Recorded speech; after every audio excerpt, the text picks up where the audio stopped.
Hello everyone, my name is Hailey Elizabeth, and if you don't know who I am, this is my true crime podcast where once a week I sit down and I talk about all things true crime, ranging from murders, disappearances, cults, all the way to the biggest drug bust in history, the biggest bank heist in history, all things true crime. So if you're interested in any of that, you could head over to the YouTube channel every Wednesday for the visual version, or every Tuesday on Spotify, Apple, wherever you can find podcasts for the audio version. For today's case, we're going to be talking about the case of Steven and Katie Pladl. Now there is a lot to get through, so we're just gonna hop right into it. Starting off with Steven Pladl, there really isn't much about his backstory online. All we really know is that in 1995, at the age of 20 years old, is when he met 15-year-old Alyssa Garcia. Alyssa and Steven met through an online chat room, and at first they were just kind of casual friends until they started to text every single day, and then one thing led to another. They started having phone conversations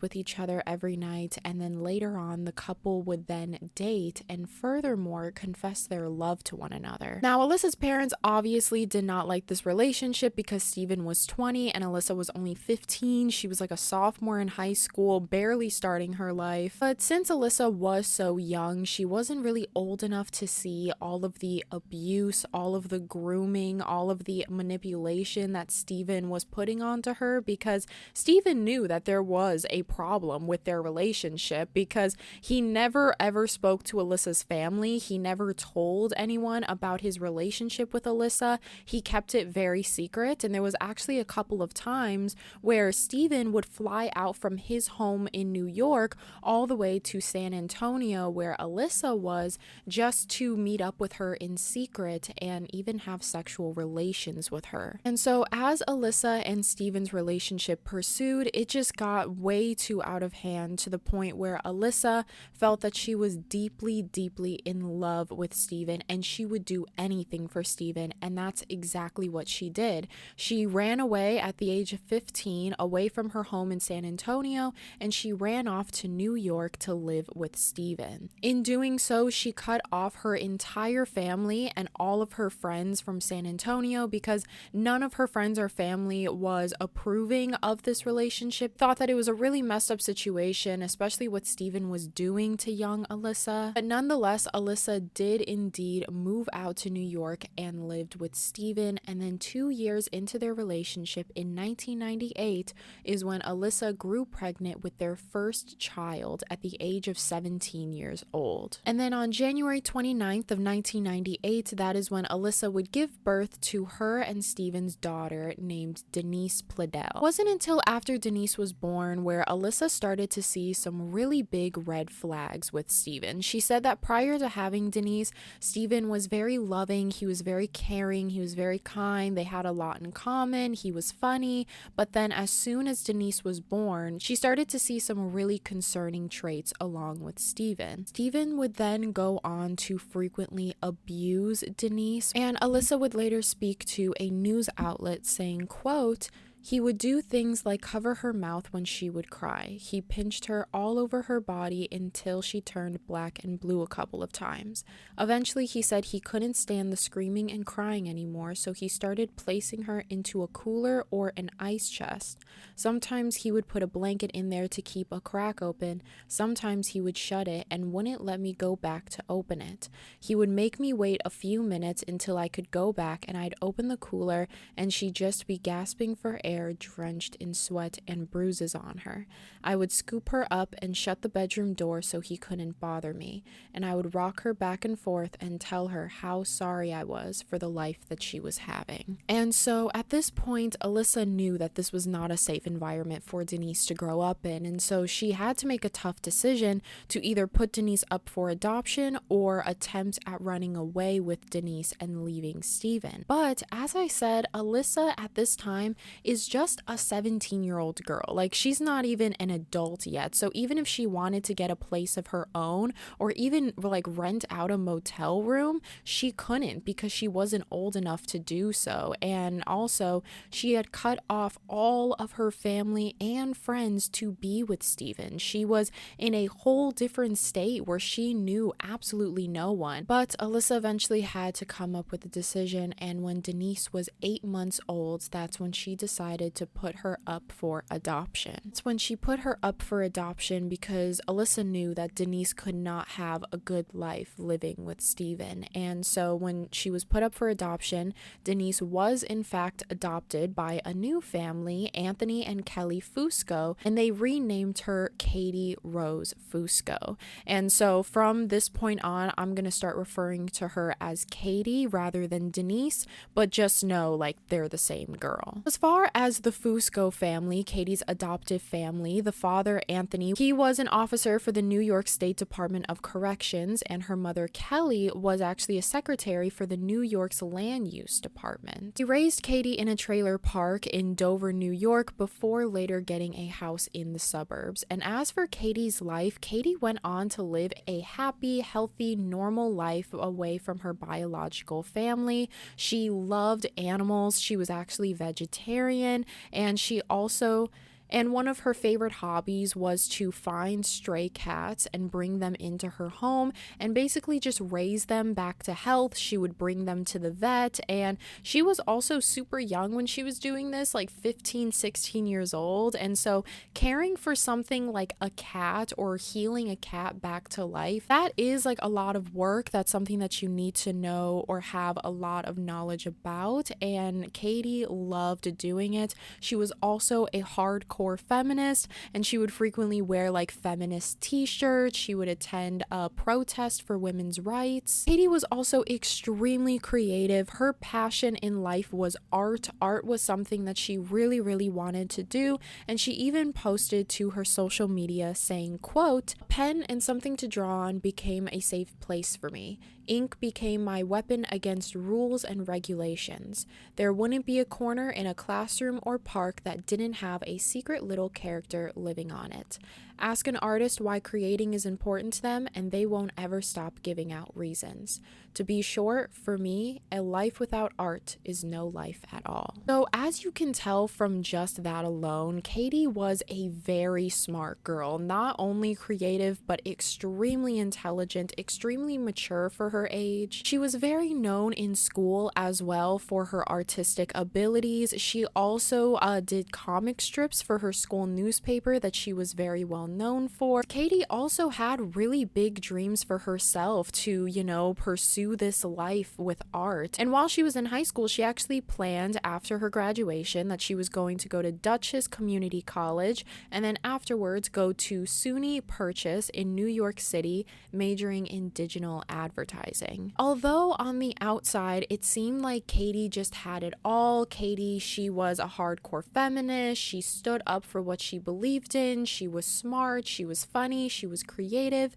But on the inside, there was one impending question on her, and that was who her biological family was. She was just very curious to know who her birth parents were, just the typical questions of like, do I look like them? Do I act like them? Is this the reason why I think? Is this the reason why I do this thing? Typically, if you grow up with your birth parents, if you notice that you do or say things and you don't really understand why, and then all of a sudden you see one of your parents do or say that same exact thing that you do, you can kind of look at that and be like, oh, that's where I got that from, or that's how I inherited that. But with Katie, there was nowhere for her to turn. She felt very isolated in all of her feelings and emotions, and she couldn't really find, why she did the things that she did or why she thought the way that she thought. And so because of this, in an attempt to find herself, she was trying to find her biological parents. And so as far as Steven and Alyssa, Katie's biological parents, shortly after giving Katie/Denise up for adoption, that is when Alyssa decided to stay with Steven, and the couple eventually got married in 2006 when Steven was 31 and Alyssa was 26, and then they eventually moved out of New York and moved to Richmond, Virginia, and then after moving to Richmond, Virginia, they moved again to Enrico, North Carolina. And so you're probably thinking, why would Alyssa have more kids with this man? Clearly, he is not a good father. He attempted at murdering Katie when she was just a baby. Why would she go ahead and have more kids with him? Alyssa said that she felt like Steven really, really changed changed. And she also says that Steven, he does not treat their two new daughters as bad as he did Katie, but although it wasn't as bad as Katie, he was still a terrible father to these two girls. And it only got worse with time. He would become more and more violent and unpredictable. There was this one incident where his oldest daughter was 3 at the time, and she had actually wet herself. And so instead of, comforting her and cleaning her up, Steven started screaming at his 3-year-old daughter while she was crying, and then he picked her up and placed her in the bathtub and forced her to stand in there for hours until Alyssa got home so that she could clean it up. Alyssa said that when she got home, she found her daughter shaking in the bathtub and said to her, quote, "Can I please come out now, mommy?" Alyssa actually came out to a news outlet saying, quote, "He didn't care that she was up there crying by herself, trembling in a bathroom covered in urine." And so because of his temper, Steven was unable to hold a job, leading Alyssa to work several jobs just to keep them afloat. And so while she was working all day, that is when she would leave Steven with the kids. And leaving Steven with the kids was the worst idea in the world, because Steven would frequently abuse these kids all day long. And over time, Steven's behavior would just get worse and worse. He would frequently have violent outbursts on the daily where he would throw furniture, punch walls, and spend hours screaming over the smallest of things. And Alyssa actually said, quote,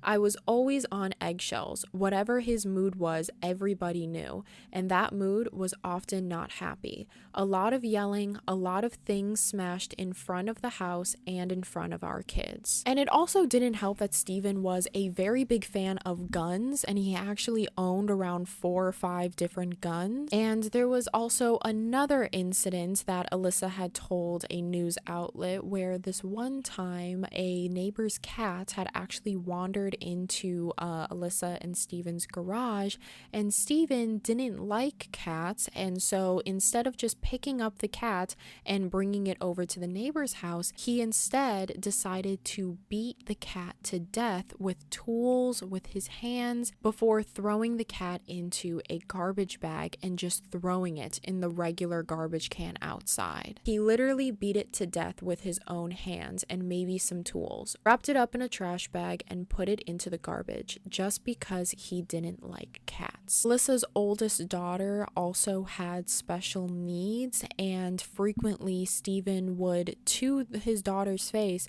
call her the R word, call her stupid and slow. And I know after telling all of you this, you're probably thinking, why is Alyssa staying? Like, clearly this situation is terrible for everyone involved. Why is she choosing to stay? And I honestly don't think, Alyssa's happy about staying. I think that if leaving was an easy option, she would take that option. But sometimes in DV relationships or domestic violent relationships, it's very hard to leave. It's a lot easier said than done. And Alyssa was working all day long, barely spending any time with her kids and nowhere to turn, even if she were to run away. And with Steven's violent outbursts, it was very unpredictable as to what he would do if she were to run away with the kids, and even worse, if she was found or caught running away with the kids. And when I was reading up about this case, there was actually a Reddit post that said, quote, "As someone who works with DV survivors, I think we're missing an important piece here when we question why the mom stayed. She was probably terrified to leave and probably also stuck in a trauma bond. When people are in abusive relationships, they have moments of clarity, and in a moment of clarity, her mom made the right choice and placed her daughter for adoption, but she likely stayed after that because of the abuse. It takes a victim an average of 7 times to leave their abuser. Leaving is often the most dangerous time in a DV relationship. I think parents have a duty to protect their kids, and parents going through DV often fail in that respect. People can make bad choices or even be bad people and still be abused.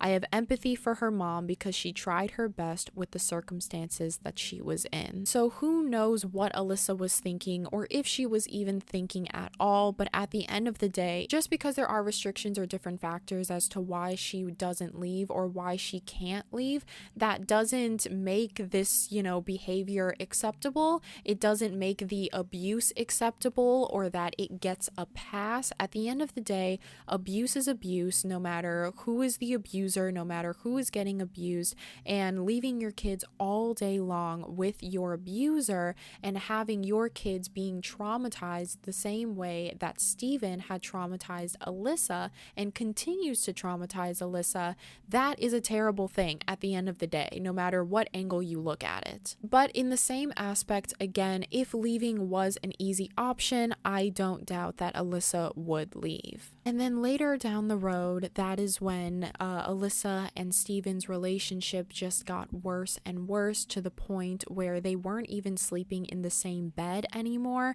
Steven would sleep on the couch every night while Alyssa slept in the bed in their bedroom. This is the point of their lives that they were at when Katie was trying to search for them. So going back to where Katie's at, Katie is in search of her biological parents. She's in search of answers about herself, and scrolling through Facebook is where she actually finds her biological mother, Alyssa. And so she messages Alyssa. Over the next year, the two of them would talk almost daily, just about everything, about life, about art, about their similarities, about their differences, just about everything. Alyssa loved Katie and Katie loved Alyssa. And then the following year, in June of 2016, after her graduation at the age of 18 years old, that is when Katie would fly out to North Carolina all the way from New York to visit her biological family. And Katie said that when she met her family for the first time, she absolutely loved her family. She loved her two sisters, her two little sisters at the time. They were both 7 and 11 years old. So they were like her younger sisters, and she had a very close relationship with her mother.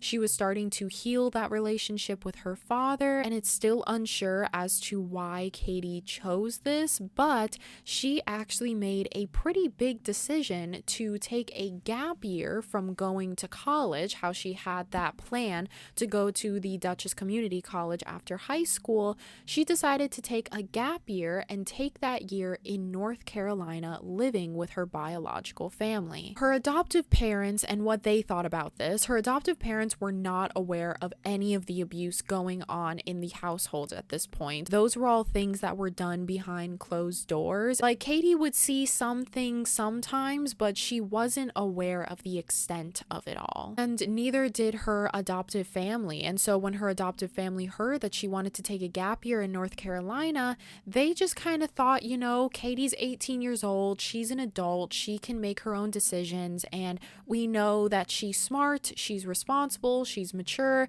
we know that she's going to make the right decisions, and it's only for a year, she'll be back home soon, so it's not going to be that big of a deal. And also, Katie has the right to know who her biological family is. If this is something that she wants, she has every right to learn more about her family and learn more about where she came from. And so her adoptive family was pretty supportive of Katie's decision. So that's exactly what happened. Katie picked up all of her things in New York and moved to Enrico, North Carolina to live with her biological family. And at the time, Katie was aware of the separate living situations, how Steven was sleeping on the couch and Alyssa was sleeping in their bedroom. Katie was able to get her own room, and Alyssa was so excited to live with Katie because this was something that she could have never imagined. When she gave Katie up for adoption, she was set that that was the last time she was ever going to see her. And so having her in the house and seeing her every day and waking up to her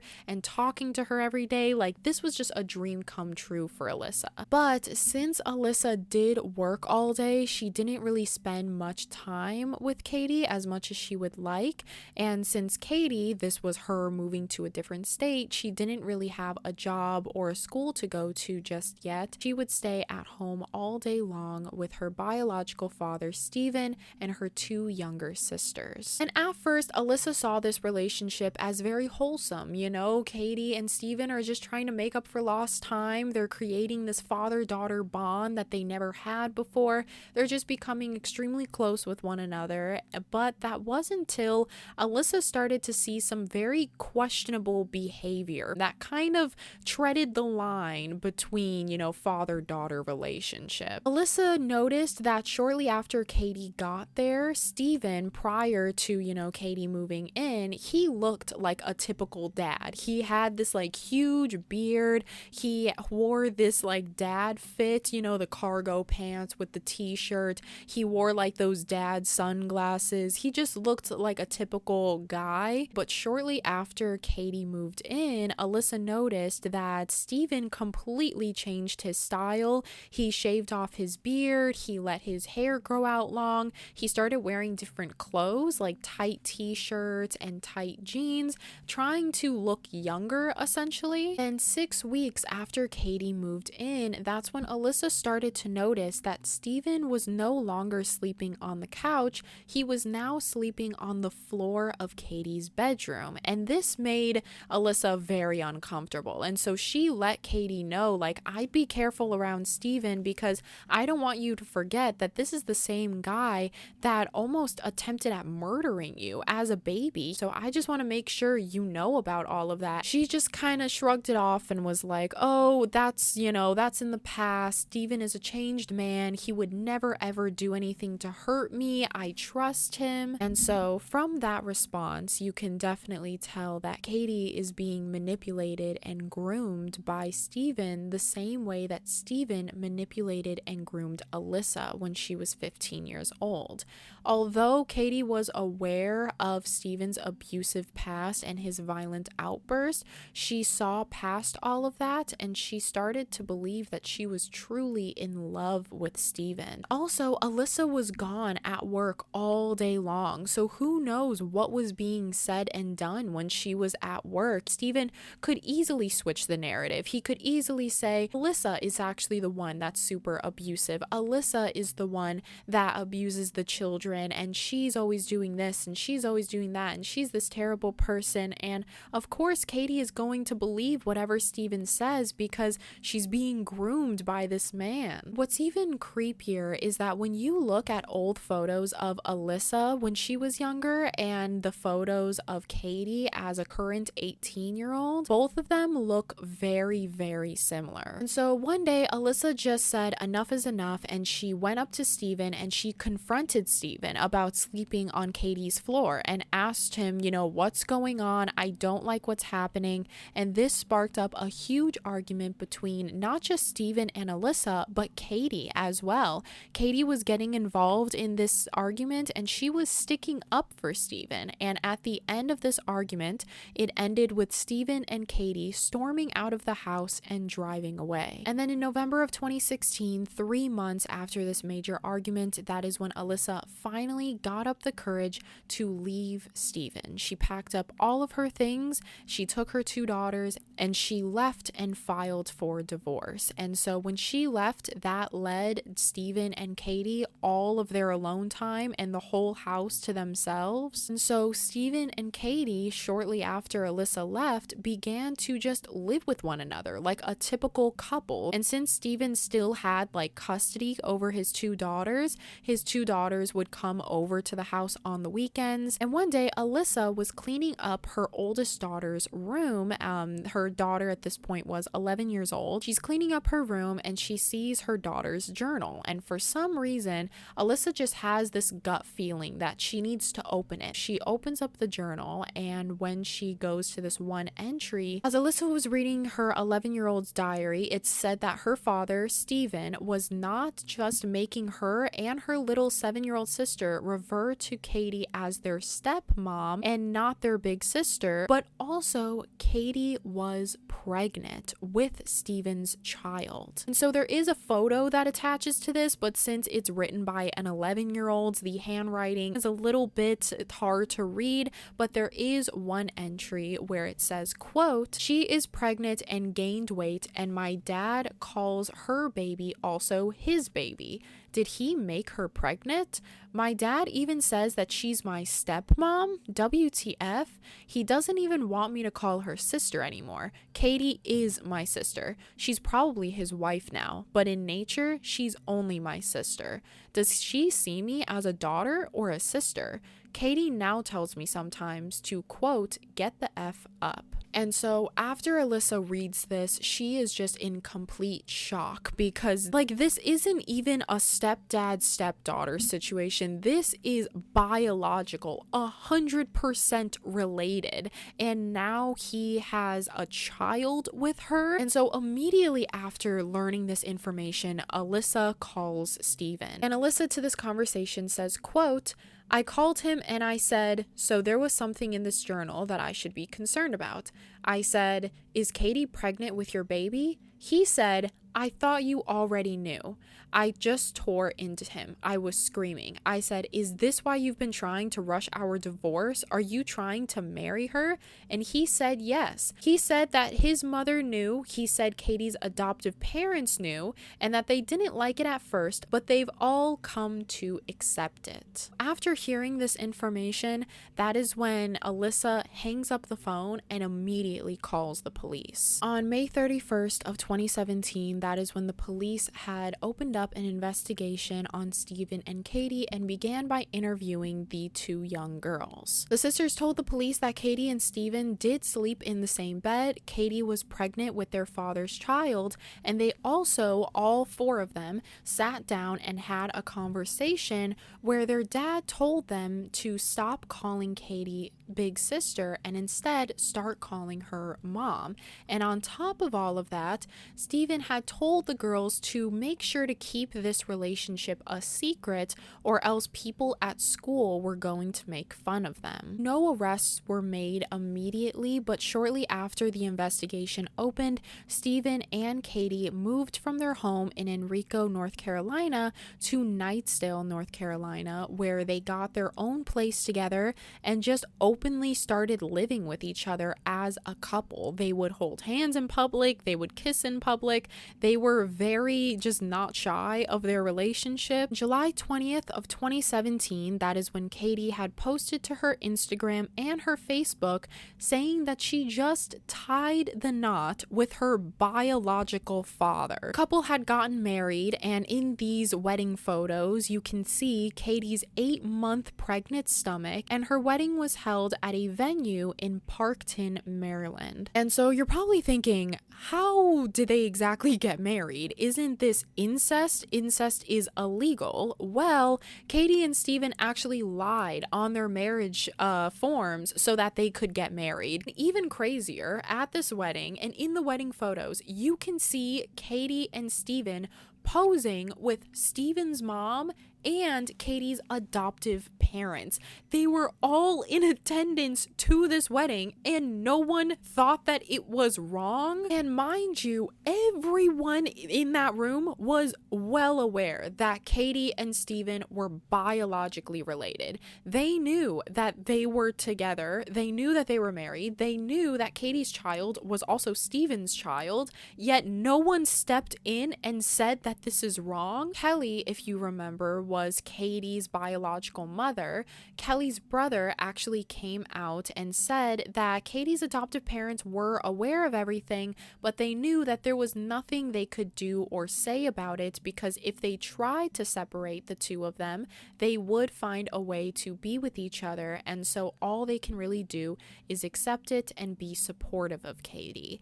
But that comment is kind of odd because there are things you can do. Like, I don't know, literally just call the police. Call the police, tell them they lied, and that is the end of that. And another really creepy part about all of this is that Edie and Steven look alike. They have the same eyes, they have the same nose, they have the same hair color, they have the same like deep-setted features. They look like father and daughter. On September 1st of 2017, 17, that is when Katie would give birth to her and Steven's child, a son named Bennett. And then on January 27th of 2018, that is when arrest warrants were made for Steven and Katie, and both of them were arrested and charged with incest, adultery, and contributing to delinquency. Bennett was then placed in the hands of Steven's 72 mother, Grace. And so obviously after these arrests were made, it made huge headlines because it's not every day that you see a 19-year-old girl marrying her biological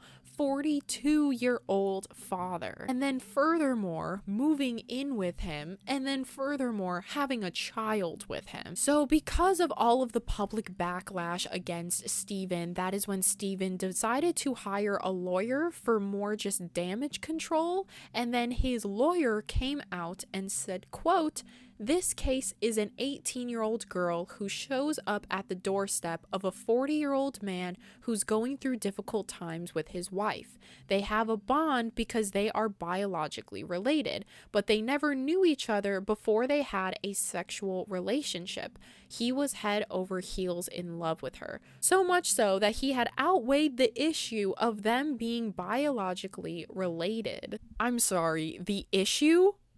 You mean the crime? You mean the actual crime? Aren't you a lawyer? But weirdly enough, there were a lot of people that were actually in favor of Steven and Katie's relationship. There was actually even a GoFundMe made to help Steven and Katie get out of jail. And all of the comments and everyone donating to this GoFundMe were saying oh, they're just two consenting adults in love.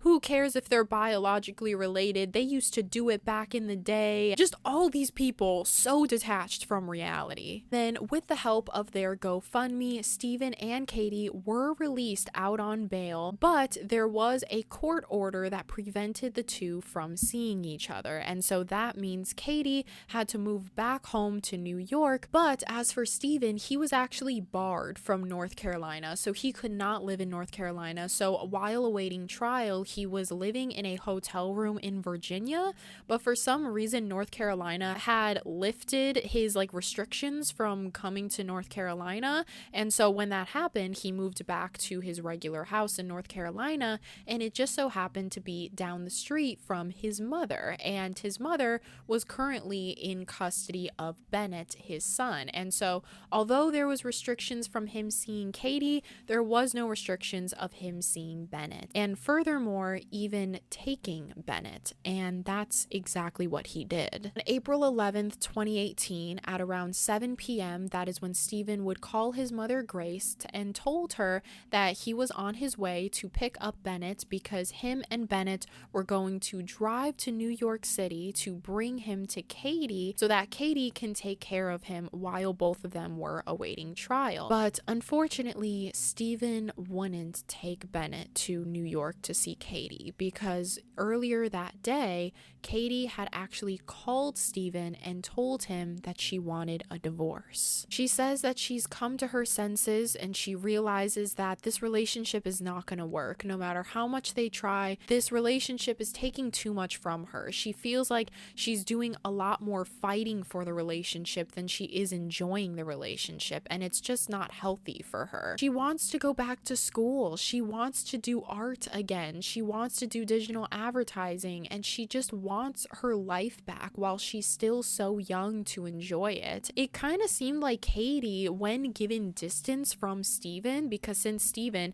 couldn't have any contact with her, that basically left Katie room to think for herself for once. And when thinking for herself and when detaching herself from the situation, that's when she realizes oh my God, what did I just get myself into? And so when she comes to her senses, that's when she realizes no, I can't do this anymore. I need to get a divorce. I need to get my life back on track. Who am I anymore? But Steven did not take this news lightly at all. He began to scream at her and snap at her. And so while still in his fit of rage, that is when he decides to try to hurt Katie the same way that Katie had hurt him. That is when he drove to his mom's house to pick up Bennett, and instead of bringing Bennett to Katie, he brought Bennett back to his house. That is when he would shoot and kill his 8-month child, Bennett. There's no outright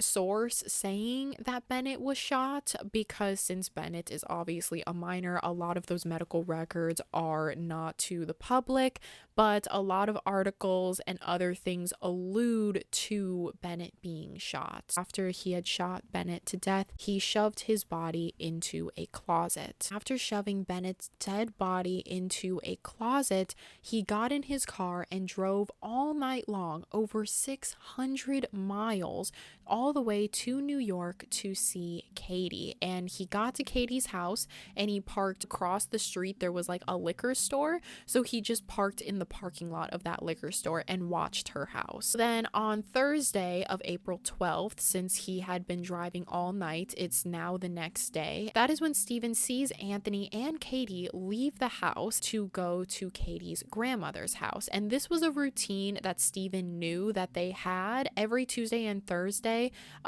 Katie's dad would drive Katie all the way out to Waterbury, Connecticut, where Katie's adoptive grandmother lived, because Katie's grandmother would pay Katie to clean her house twice a week. And so that is what they were doing this day. So then when Anthony and Katie left, that is when Steven also left and followed close behind. As he was following the both of them, Anthony and Katie had got to a red light, and that's when Steven pulled up next to them and started to open fire before just driving away. That is when 20-year-old Katie Fusco and her father, 56-year-old Anthony Fusco, was declared dead on scene. They were shot multiple times in the torso and head with an AR-15 style weapon, and so when this happened, the police immediately started to look for the vehicle that opened fire, and they wouldn't find this vehicle until the very next day, about 25 minutes away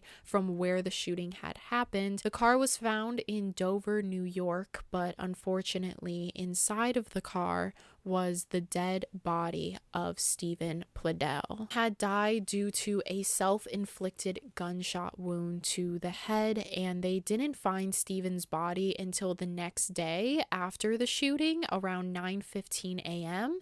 And the only reason they found the car was because Steven had actually made a phone call to his mom Grace at around 8:45 a.m.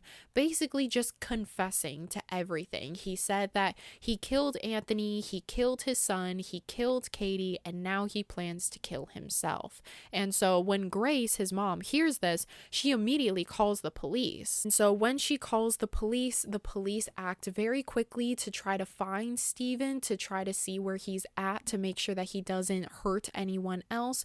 But when they did find Steven, he was already dead in his car. Nightsdale Police Department also came out about the situation, and they said, quote, "We are heartbroken and saddened over the death of this child. And like you, we are trying to make sense of all of the factors that led up to this senseless taking of life." So when this information came out that Katie and her dad were shot in their car by Steven, who was also dead, this information got back to Alyssa, and Alyssa felt very indifferent about it. But the main thing that she was angry about was the fact that the court had allowed Steven to see Bennett. Alyssa would come out to a news outlet saying, quote, "I can understand they like to put children in the hands of relatives, but not Grace. She wouldn't have been able to stop him from seeing the baby even if she wanted to. Steven may have found a way to get to him, but they could have certainly have made things much more difficult for him. I think they could have helped prevent some, if not all of this. If anyone is brought up on the charges of incest, they should never be allowed near minor children. They did not consider how sick of a mind he had. I also feel like Steven should have been given some sort of psychiatric exam before his release, because if you are knowingly and voluntarily marrying your 19-year-old biological daughter, there's clearly something going on. Like that is not a healthy thing to be thinking. Clearly there's something wrong. There's something that needs to be looked at, yet he was never given any sort of psychiatric test before being released. Alyssa also came out and said that the police were supposed to seize all of Steven's guns when they were checking out Steven's home, and they were able to seize some of his guns, but not all of them. And Alyssa even told the police to make sure to really dig in the house and find all of the guns, because she doesn't doubt that he probably has some guns that are in hidden compartments, which he did, because that was the gun that he used to kill Bennett with. Alyssa also told the police at the time of searching Steven's house that Steven was unpredictable, and she knew that he had murderous/violent tendencies ever since she called the police about the incest. Since Steven and Katie are dead, there was no trial. There was nothing further from this. Bennett was also murdered as well, so there was no custody trial or custody battle. It was just a story that ended in a really gruesome way. As for today, Alyssa, Katie's mother, still speaks out to the media every once in a while about domestic violent relationships, how she feels very guilty about everything that she did, how she feels terrible about all the decisions that she made, but she was just under the spell of her abuser, and she basically made choices thinking that they were hers, but in reality they were just Steven's the entire time. So she still comes out to the media every once in a while. As for Katie's adoptive family, they have stayed very low about everything. But yeah, that is the end of today's story. If you guys found this video interesting, make sure to give it a thumbs up and subscribe if you're on YouTube, or if you're on Spotify, Apple, wherever you can find podcasts, make sure to rate it 5 stars, because that really helps me out a lot. If you want to follow me on any of my socials, like my Instagram, that will be linked down below, as well as my PO box if you want to send me anything. But yeah, that's all from me. As always, I love you, I love you, I love you. Be safe out there, and I will see you guys next week. Bye.